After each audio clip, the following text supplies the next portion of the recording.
Bom dia, gente. Bom Tema muito dia. caro hoje para o extrajudicial, outorga conjugal e convivencial. Voltando com o papo do extra. A gente gosta de conversar sobre esses assuntos que envolvem o extrajudicial, atividade notarial e registral, né, Alice? E nada Verdade. melhor do que a professora Alice para tratar desse tema. A gente vai dar os nossos pitacos. Então, sigamos, meu povo. Alice, por que esse tema é tão caro para a gente? Dá as notas introdutórias, explique isso aí para a gente, por favor. Bom, Davi, então, para a nossa live ficar bem dinâmica, né? Como é que sumiu para mim? Para a gente ver de uma forma muito dinâmica o assunto, a outorga conjugal, ela faz parte do dia a dia da nossa atividade, né? Porque todos os dias nós qualificamos escrituras que envolvem imóveis. Tá me ouvindo? Estou te ouvindo perfeitamente. Como eu não estou te ouvindo, eu não sei. Eu fico meio sem parâmetro. Bom, e a outorga conjugal, então, ou a outorga convivencial, ela é uma autorização que a lei exige que um cônjuge dê ao outro para a prática de determinados atos. E lá no artigo 1647 do Código Civil, nós temos os atos que exigem essa autorização. Então, um cônjuge não pode, sem a autorização do outro, praticar alguns atos. E para nós, do tabelionato de notas, o principal ato é alienar ou gravar de ônus real os bens imóveis. Só que a outorga conjugal, o código ele trouxe alguns critérios de quando ela será exigida e quando ela será dispensada. E ele levou em consideração, Davi, a escolha do regime de bens. Então, nós sabemos que o casamento, a união estável, ela forma uma entidade, uma sociedade conjugal. A finalidade da sociedade conjugal não é questões financeiras, não é lucro, mas nós sabemos que é muito importante essas questões patrimoniais, essas questões financeiras em relação ao casamento e à união estável, porque a entidade familiar, para sobreviver, ela depende dos recursos financeiros, tanto que o Código Civil ele dedicou um capítulo todo só para tratar dos aspectos patrimoniais. E o principal ponto ali é na escolha do regime de bens. Então, quando os cônjuges, os conviventes vão escolher o regime de bens que vai reger a união estável, reger o casamento, eles estão estipulando as regras que eles estão colocando entre eles em relação à comunicação dos bens, em relação à administração dos bens, em relação à disposição, à alienação dos bens, em relação à oneração desses bens. Então, a depender do regime de bens, nós temos determinadas regras próprias.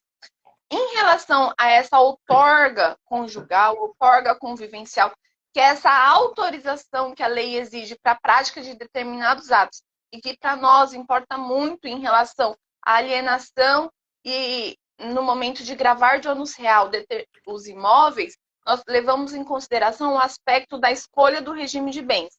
Então, para nós verificarmos a exigência da outorga ou não naquele ato de alienação ou de oneração de um bem, nós precisamos verificar qual foi o regime de bens escolhido por aquele casal. E veja, Davi, o código ele trouxe em 1647 que só vai ser dispensada essa outorga, essa autorização, quando o regime escolhido é o da separação absoluta de bens, que é a separação onde o casal faz um pacto antinupcial. Então, ele levou em consideração, para a dispensa dessa outorga, a escolha do regime de bens pela separação total de bens. Um ponto importante que as pessoas sempre confundem também, Davi, o regime é comunhão parcial, e até na comunhão universal, nós temos alguns bens particulares, né, que são aqueles gravados com cláusulas de incomunicabilidade. E é muito comum, eu vejo aqui no cartório, talvez você veja aí também, às vezes na alienação de um bem particular, às vezes o cônjuge recebeu por herança dos pais, ele vai alienar. E quando a gente exige a participação do cônjuge dele, ele fala, mas por que o meu cônjuge tem que assinar se o bem eu que recebi? É meu, Sim. não comunicou com ele.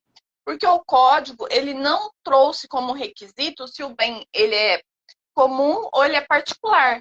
Para a dispensa da outorga, leva-se em consideração a escolha do regime de bens. E a escolha que vai dispensar é o da separação absoluta, que é aquela com pacto antinupcial. Nós temos, inclusive, decisões em que houve esse questionamento, Davi, na alienação de um bem que o casal, um deles adquiriu sob doação com cláusula de incomunicabilidade. E no momento da alienação, ele dispensou a outorga do outro cônjuge. Ou seja, o registro de imóveis negou o registro, porque o critério utilizado pelo nosso código não é o bem comum ou bem particular, mas a escolha do regime. E até porque se fosse comum, nós não estaríamos falando de outorga, e sim de venda conjunta, né?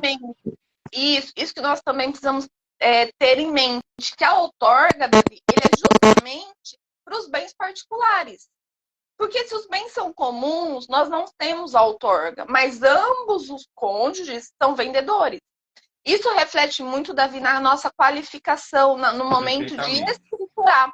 Porque quando eu vou escriturar uma venda de alguém que é casado, eu preciso ver se o cônjuge, os dois são vendedores, ou se um está comparecendo apenas dando outorga. E aí, Davi, vai mudar a nossa redação. Porque uma coisa é eu falar que quem está alienando é o João e sua esposa Maria. Quando eu falo assim na escritura, eu estou falando que ambos são vendedores. Então, eu estou falando de uma alienação de bens comuns aos dois. Agora, quando eu qualifico quem está alienando é o João com a anuência da Maria, eu estou falando que o bem ele é particular do João, mas a Maria está comparecendo dando a outorga, dando a autorização para ele vender. Até e veja, concordâncias, né, Alice? Se eu vou qualificar, se são os dois vendendo, nós estamos falando de outorgantes vendedores. Exato. Se é só um vendendo no singular, e aí todas as concordâncias verbais adiante, na escritura, devem concordar com esse único sujeito que comparece vendendo. O outro está ali anuindo, então só é um vendedor e tem um anuente, mas é só um vendedor. Muito bem, muito bom. É importante a redação, a técnica redacional para quem trabalha em cartório, né? A gente precisa estar sempre muito atento a essa redação. E outro ponto importante, Davi, Liz, mas se o bem é particular, por que o outro tem que anuir? Porque o código fala, Excelente. Principalmente no regime da comunhão parcial de bens e até mesmo no regime da comunhão universal de bens, os bens clausulados com cláusula de incomunicabilidade, embora os bens não se comunicam, Davi, nós temos que as benfeitorias, os frutos se comunicam. Então... Vamos lá, outorga conjugal e convivencial. Alice! Agora eu tô te vendo! Acho que o Instagram nos derrubou, Alice, porque do nada a internet tá boa aqui, não teve nenhum problema. Mas vamos lá, mas vamos lá. Você estava falando da razão da outorga conjugal. Por que é que existe esse disciplinamento legal da necessidade de anuência ali do cônjuge do cônjuge ou convivente em relação aos bens particulares? Então, eu vou resumir, né? Porque eu não sei até que ponto falou. Então, a gente falou, antes da live derrubar a gente, que a outorga conjugal, Davi, o código levou em consideração o regime de bens adotados. Então, eu vou exigir a outorga conjugal. E eu vou falar aqui só do primeiro item, que é alienar o gravado nupcial, porque é a nossa prática diária nas serventias, tá? Então, ele levou em consideração o regime de bens escolhido, e não se o bem é comum ou o bem é particular. Então, esse é o primeiro mito que eu vejo muita confusão no cartório, tá? Então, eu só vou dispensar a outorga conjugal se o casal tiver casado no regime da separação absoluta de bens com pacto antinupcial. Tem mais um regime, que é o da participação final dos aquestos, que pode ser dispensada a outorga se for previsto expressamente lá no pacto antinupcial. Então, eu só vou dispensar a outorga, Davi, nessas duas hipóteses. No casamento da separação absoluta, quando o cônjuge vai vender um bem seu, né? Ou na participação no final dos aquestos, quando no pacto ficou prevista a dispensa da outorga. Nos demais regimes, comunhão parcial e comunhão universal, que é o mais comum adotado pelo brasileiro, nós sempre vamos exigir a outorga. E é nos bens particulares, porque nos bens comuns, como nós acabamos de falar, ambos são vendedores. Então, nós vamos qualificá-los na escritura, o João e a Maria, porque se o bem é comum, ambos são vendedores. Agora, se eu estou falando da alienação de um bem particular meu, e eu sou casada em comunhão parcial de bens, o meu cônjuge vai comparecer anuindo. Então, é a Lise com a anuência do seu esposo, que vai anuir com aquela alienação ou aquela oneração. E por que isso, Davi? Porque o bem sendo particular, o código prevê que, embora aquele bem recebido ou por doação, ou por herança, na comunhão parcial, ou na universal com cláusula de incomunicabilidade, embora eles não se comunicam, mas os frutos, os rendimentos, as benfeitorias se comunicam. Está expresso no código. Então, se o meu cônjuge vai alienar um bem particular dele, mas muitas vezes o aluguel, que é um fruto civil, ele é destinado para a manutenção da entidade familiar. Então, existe um interesse ali da entidade familiar, não só daquele cônjuge.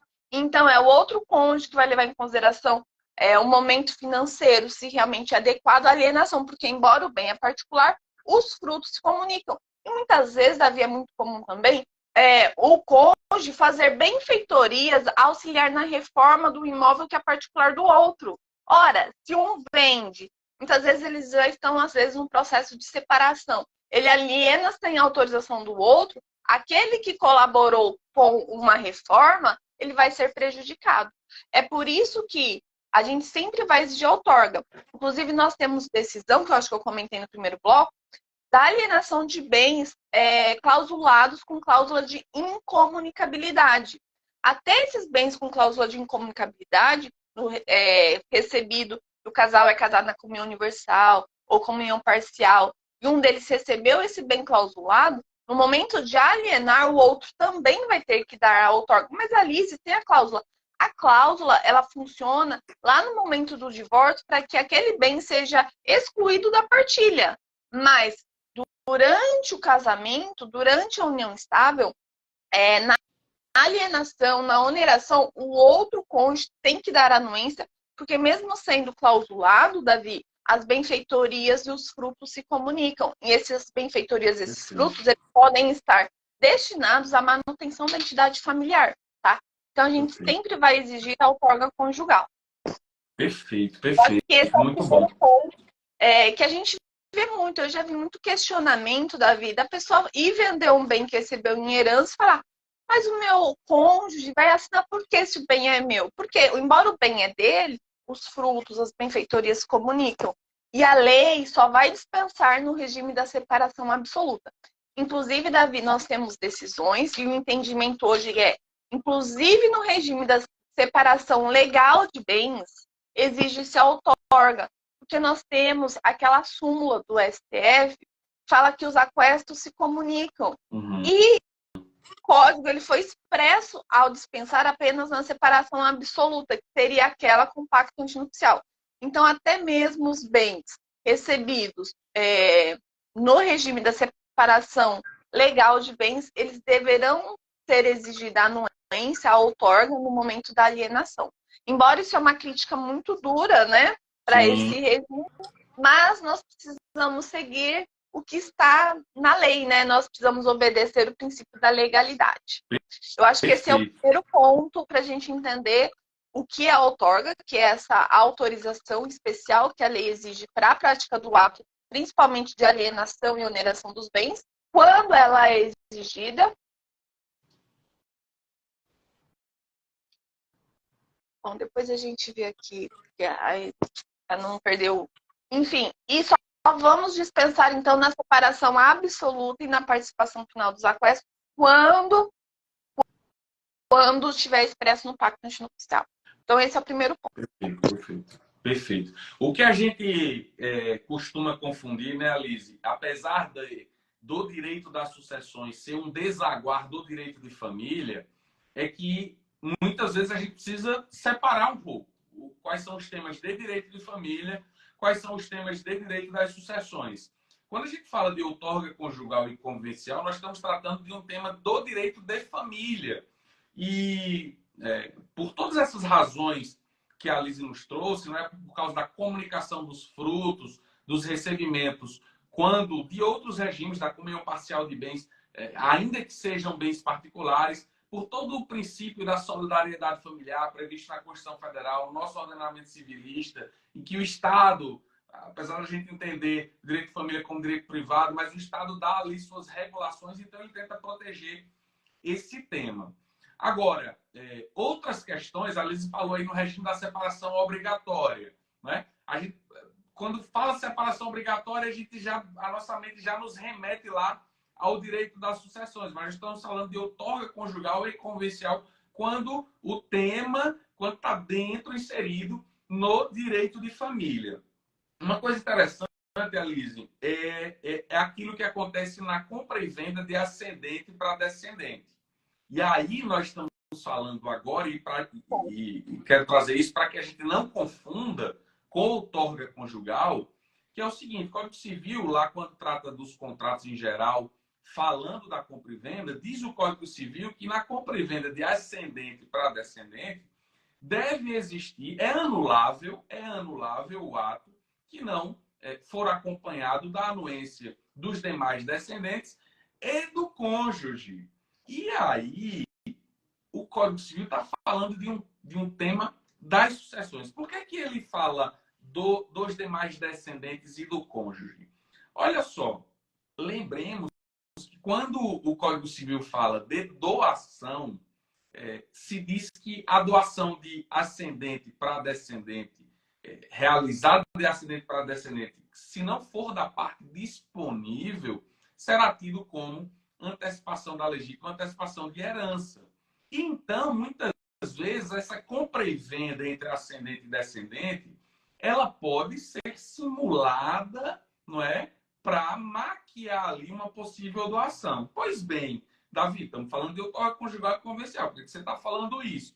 Porque, então, o Código Civil diz que na compra e venda de ascendente para descendente deverá existir aquela anuência do cônjuge. E aí, não mais, inclusive aqueles casados na separação convencional de bens devem anuir. Por quê? Porque o tema agora, lá na compra e venda de ascendente para descendente, é do direito das sucessões. E no direito das sucessões, diferentemente no direito de família, da outorga conjugal lá do 1647, aquele que é casado na separação convencional de bens é herdeiro dos bens particulares do falecido cônjuge. Então, esse cônjuge, na compra, então, pensemos um pai que vende um imóvel para o filho, os demais filhos deverão comparecer anuindo, senão o ato é anulável, e também o cônjuge. Por quê? Porque está sendo tratado ali um tema do direito das sucessões. Então, esse cônjuge... Então, essa minha observação, viu, Alice? É só para que a gente não confunda que essa anuência que o cônjuge terá que dar lá na compra e venda de ascendente para descendente, de pai para filho, não é o mais corriqueiro, não tem relação, não é a mesma anuência lá da outorga conjugal e convivencial. Beleza, gente? Inclusive o Código Civil, no 496, parágrafo único, diz o seguinte, o mesmo vale para a permuta, viu, Alice? Lá na permuta, da mesma forma. O Código Civil diz que as normas aplicáveis à compra e venda são estendidas à permuta e quando se fala da permuta, 533, salvo engano do Código Civil, se diz que na permuta de valores desiguais, de bens de valores desiguais, essa anuência deverá existir da mesma forma. Mas não estamos falando aqui da outorga conjugal e convencional, mas sim de uma anuência que tem relação com o direito das sucessões, viu, Alice? Preservar o direito de herança, né? Para preservar o direito de herança.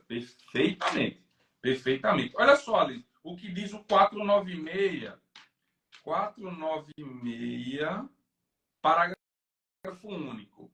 Em ambos os casos, dispensa-se o consentimento do cônjuge se o regime de bens for o da separação obrigatória. Então, já aqui dispensa-se na compra e venda essa anuência se o regime de bens for da separação obrigatória. Por quê? Porque na separação obrigatória, à luz lá do direito das sucessões, ordem de sucessão da ordem de invocação hereditária, esse casado no regime da separação obrigatória não seria herdeiro, não é? Então, só para que a gente não tenha essa confusão.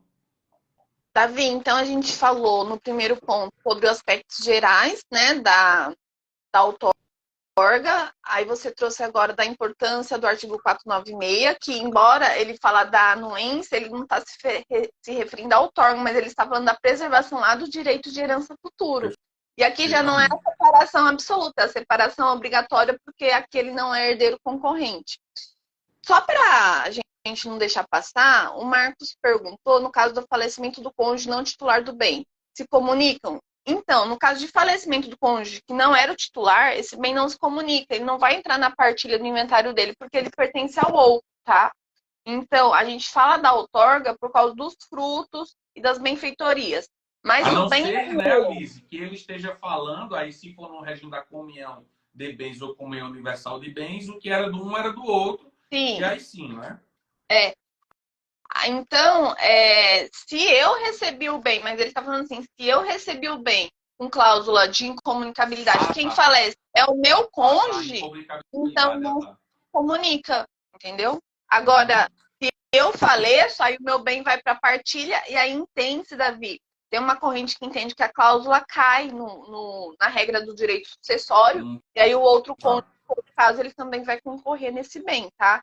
Que a cláusula seria mais para proteção lá no caso do divórcio, porque ela é uma cláusula lá do direito de família. Tem também, agora o terceiro ponto que a gente separou para a live, que até foi um questionamento de uma advogada, da Luciane, que é em relação à união estável. Então, nós separamos esses 3 pontos, e eu vou falar agora da união estável, se é obrigatória a outorga também. Veja, o STJ, Davi, ele tem um RESP 1592072 do Paraná, muito interessante. O que o STJ abordou lá? Que na união estável também é necessária a outorga. Mas qual que é o problema da união estável, Davi? A publicidade. Porque muitas vezes o imóvel é adquirido em nome de um só, tá? Bom, depois o Davi lê as perguntas e a gente vai falando. Senão eu não consigo raciocinar. Tranquilo, com vontade. Então, o que o STJ abordou lá? E ele decidiu. Na união estável, nós também exigimos a outorga. Tanto é, Davi, que nós vemos diversos provimentos do CNJ buscando trazer essa informação para as matrículas dos imóveis.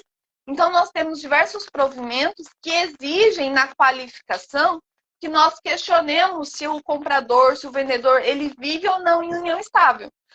Mas o que acontece na maioria das vezes, Davi? A pessoa ela adquire o imóvel como solteira, como viúva, como divorciada, e ela declara que não está em união estável.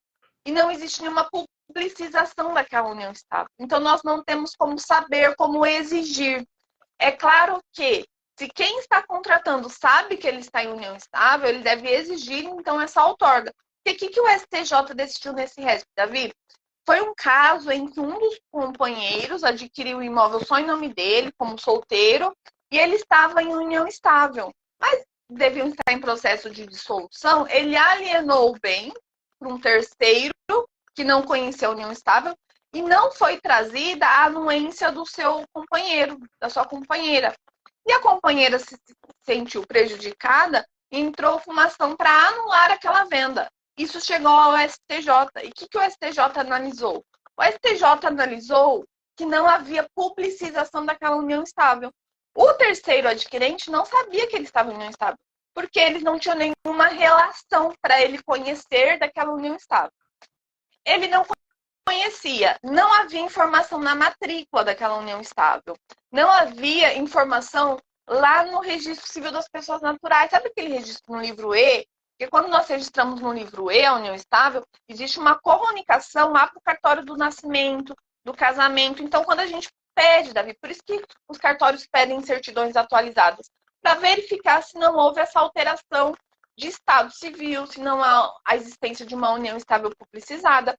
E quando foi analisar as certidões do vendedor, não tinha nenhuma informação que ele vivia em união estável. O que o STJ decidiu? Na união estável é necessária a outorga. No entanto, Davi, o negócio não vai ser anulado se o terceiro adquirente de boa-fé não sabia daquela união estável e não havia publicização daquela união estável, nem na matrícula e nem no registro civil.